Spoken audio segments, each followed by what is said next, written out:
हमारी मांग है कि चीन और तुर्की से व्यापार पूरी तरह से बहिष्कार कर देना चाहिए।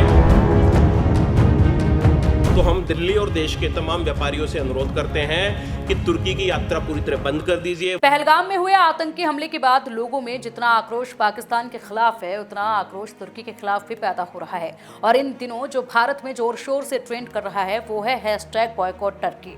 ऑपरेशन सिंदूर के बाद तुर्की ने जिस तरह पाकिस्तान का खुला समर्थन किया और भारत के खिलाफ ड्रोन जैसे हथियारों की मदद दी, उससे भारतीयों का गुस्सा 7वें आसमान पर है। लेकिन सवाल ये है कि हम तुर्की का बहिष्कार कैसे कर सकते हैं? भारत में तुर्की से क्या क्या आता है और अब तक तुर्की को कितना नुकसान हो चुका है, चलिए विस्तार से समझते हैं। सबसे पहले जानते हैं कि आखिर तुर्की का बहिष्कार क्यों हो रहा है। दरअसल तुर्की ने न सिर्फ पाकिस्तान को ऑपरेशन सिंदूर के दौरान समर्थन दिया, बल्कि भारतीय सेना और नागरिक ठिकानों पर हमले के लिए पाकिस्तान को अपने सोंगार ड्रोन भी दिए।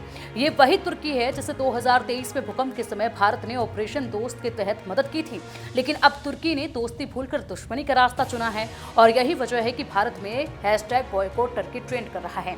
सोशल मीडिया से लेकर बाजारों तक लोग तुर्की के सामान, पर्यटन और सेवाओं का बहिष्कार कर रहे हैं। लेकिन सबसे बड़ा सवाल यह है कि तुर्की से भारत में क्या क्या आयात होता है जिसका पूरे हिंदुस्तान में बहिष्कार हो रहा है।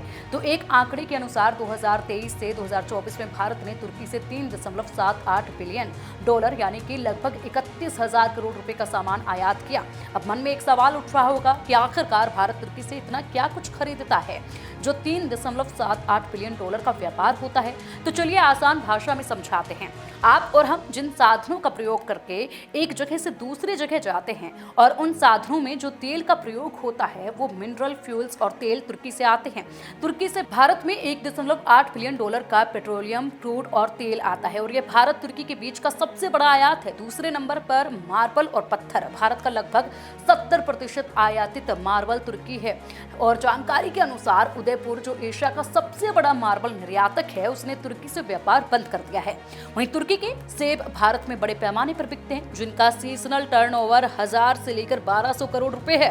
पुणे और भद्रक जैसे शहरों में व्यापारियों ने उनका बहिष्कार शुरू कर दिया है। वहीं एक आंकड़े के अनुसार 2023 से 24 तक $188 मिलियन के इनऑर्गेनिक केमिकल्स और $235 मिलियन के नमक और प्लास्टरिंग मटेरियल भारत में आयात किए गए हैं। साथ ही $311 मिलियन के न्यूक्लियर रिएक्टर्स और उनके पार्ट्स भी तुर्की से आते हैं। इसके अलावा तुर्की की एयरलाइंस और टूरिज्म इंडस्ट्री भारत से भारी कमाई करती है। 2024 में 3.3 लाख भारतीयों ने तुर्की की यात्रा की, जिससे उनकी अर्थव्यवस्था को 4,000 करोड़ रुपए से ज्यादा की कमाई हुई थी।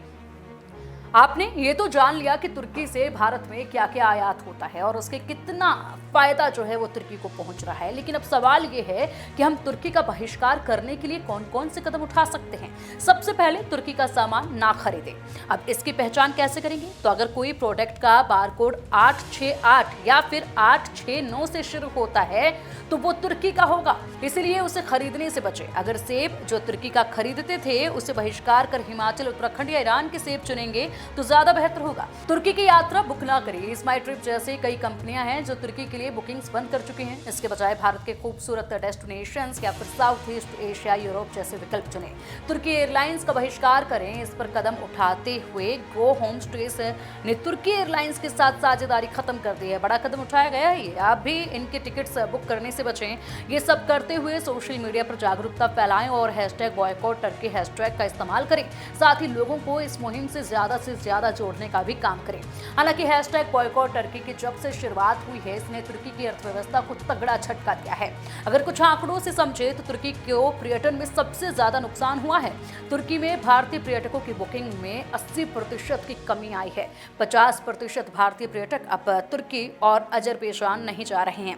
तुर्की की जीडीपी में पर्यटन का 12% योगदान है और इस बहिष्कार से अरबों रुपए का नुकसान हो रहा है। सेब और मार्बल का व्यापार भी अब काफी कम हो चुका है क्योंकि पुणे में सेब आयात बंद होने से 1000 से 1200 करोड़ रुपए का नुकसान हुआ है।